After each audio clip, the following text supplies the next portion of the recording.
তারা পালিয়ে যাওয়ার পরে জনগণ ধারণা করেছিল এরা 15.5 বছর আমাদেরকে বড় জ্বালাতন করেছে, এখন তারা পালিয়ে গেছে, আমরা এখন স্বস্তির নিঃশ্বাস ফেলতে পারবো।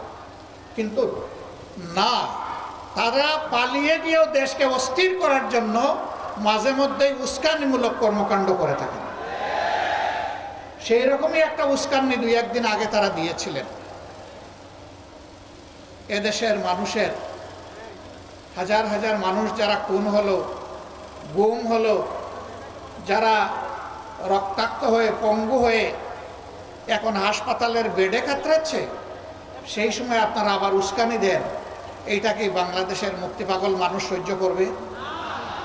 সুতরাং উস্কানির কারণে যত পরিবেশ সৃষ্টি হবে তার সমুদয় দায় উস্কানিদাতাদেরকেই নিতে হবে।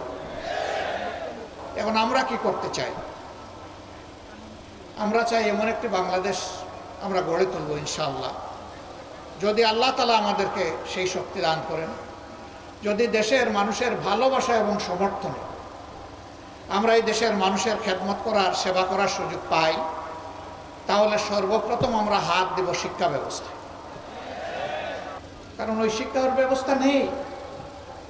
আবার যারা একটু শিক্ষিত হয়েছেন তাদের ক্ষেত্রে নৈতিক মূল্যবোধের অভাব থাকার কারণে তারা জাতির পকেটে আস্তে করে হাত ঢুকিয়ে দেয় এবং পকেট খালি করে, পকেট লুণ্ঠন করে, ব্যাংক ডাকাতি করে সমস্ত অর্থ তাদের কূটপুত্রের জোরে বিদেশে তারা পাচার করে দেয়। 15.5 বছরে দেশ থেকে বিদেশে 26 লক্ষ কোটি টাকা পাচার করা হয়েছে।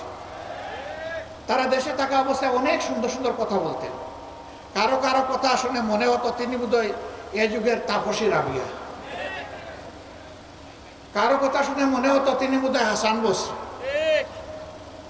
কিন্তু এখন তারা দেশ থেকে পালিয়ে যাওয়ার পরে, আত্মগোপনে চলে যাওয়ার পরে, জেলে ঢোকার পরে এখন যেখানেই তাদের উপরে হাত পড়ছে সেখান থেকে দুর্গন্ধ বের হয়ে আসছে, সেখানেই অবৈধ সম্পদের খনি বের হয়ে আসছে।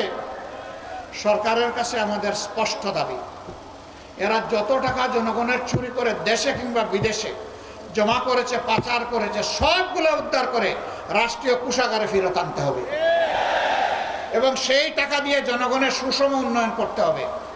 আমরা কোনো বৈষম্য চাই না।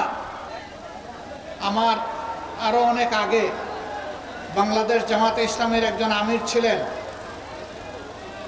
এই নারায়ণগঞ্জের গডফাদার খ্যাত একজন দুর্দর্শ লোক,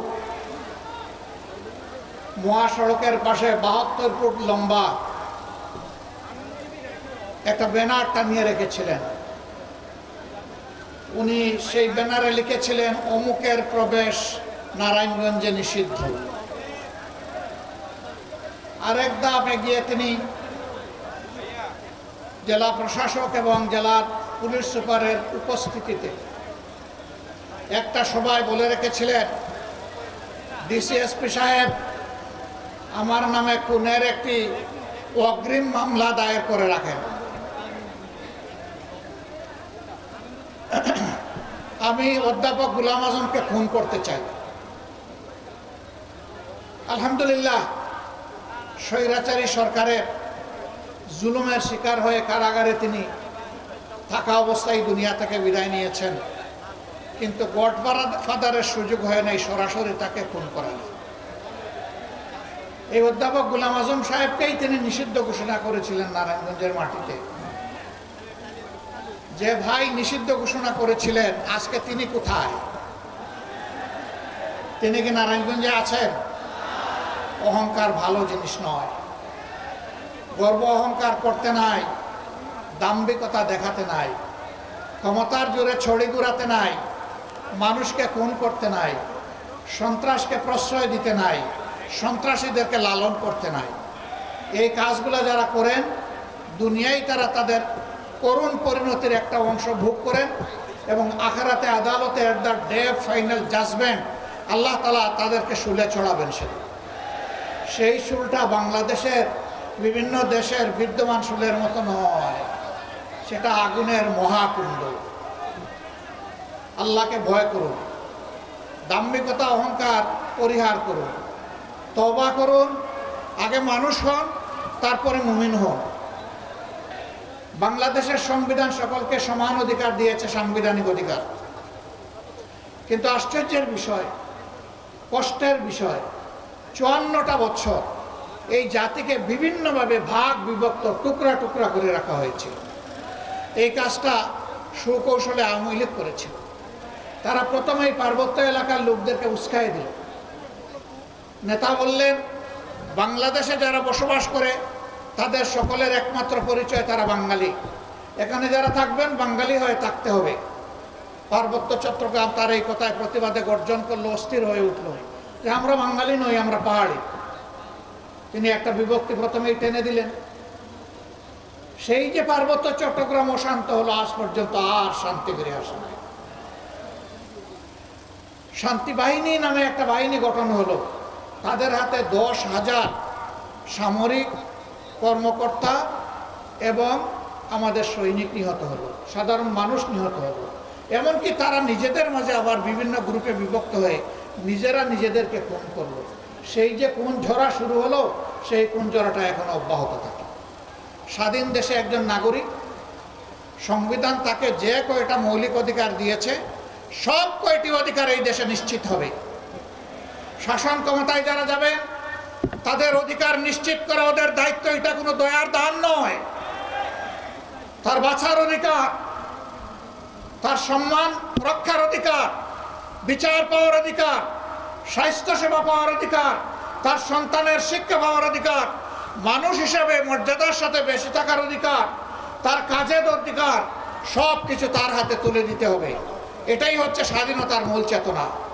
এই সমাজটা হবে বৈষম্যহীন, এই সমাজ হবে মানবিক, এই সমাজ হবে সমস্ত সমাজকে ধারণ করার, সমস্ত মানুষকে ধারণ করার সমাজ। কিন্তু না, তারা তা করেননি। তারা সমস্ত প্রতিষ্ঠানকে ধ্বংস করেছিলেন। যতগুলো সাংবিধানিক প্রতিষ্ঠান ছিল সব তারা ক্ষতিগ্রস্ত করেছে। রাজনীতির ধান্দা, গদিতে কিভাবে যাব এবং কিভাবে থাকব। এখন গদিতে আছি, মেরে কুটে অবৈধভাবে কালো টাকা এবং পেশি শক্তির বিনিময়ে আগামীতে কিভাবে আবার ক্ষমতায় আসব, রাজনীতির এইটা ধান্দায় পরিণত হয়েছে। জামাতে ইসলামী এই ধান্দাকে ঘৃণা করে। যারা মানুষকে খরিদ বিক্রির পণ্য মনে করে, আমরা তাদেরকে ঘৃণা করি। আমরা মানুষকে মানুষ হিসাবে সম্মান করতে চাই, ভালোবাসতে চাই। এই সম্মান এবং ভালোবাসার ভিত্তিতে একটা দেশ আমরা গড়ে তুলতে চাই, যেই দেশে আদৌ কোনো বৈষম্য থাকবে না। আমরা আমাদের সন্তানদেরকে, যুব সমাজকে কথা দিচ্ছি, তোমাদের স্বপ্ন বাস্তবায়নে বাংলাদেশ জামাতে ইসলামী তোমাদের কাছে ওয়াদাবদ্ধ। এই স্বপ্ন যতদিন বাস্তবায়ন না হবে, আমাদের লড়াই, আমাদের সংগ্রাম দুর্বৃত্তদের বিরুদ্ধে অব্যাহত থাকবে ইনশাআল্লাহ। এই লড়াইয়ে তোমাদের পাশে আছি, সাথে আছি। লড়াই একসাথে।